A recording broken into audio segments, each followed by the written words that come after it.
Hello everyone. Today I'm going to teach you how to make your own personalized fridge magnets. So for this what you need is a few magnets and Fevicryl molded. I'm sure by now you know how to use Fevicryl molded. In case you don't, there is a video tutorial on my channel. You can go through it once and just to inform you there are two packets inside the Fevicryl molded.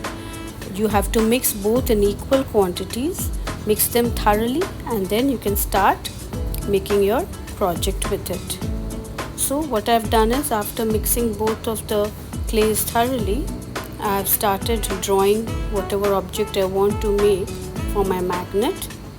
Since Easter is around the corner, I thought of making an Easter bunny, and after drawing and carving out on the clay, I've applied a little bit of glue, white glue, on the magnet, and I have stuck the Fevicryl molded on it.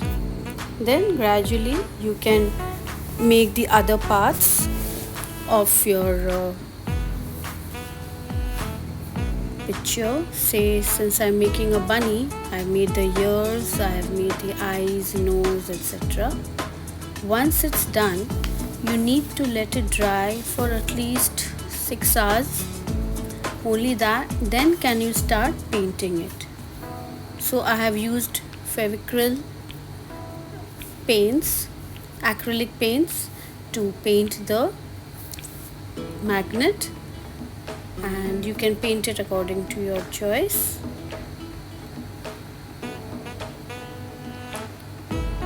Once it's ready,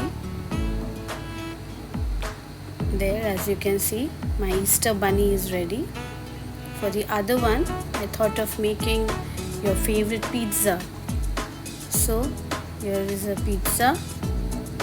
Apart from these magnets, you get those small canvases available in the market, say 2 inches by 2 inches or 3 by 3.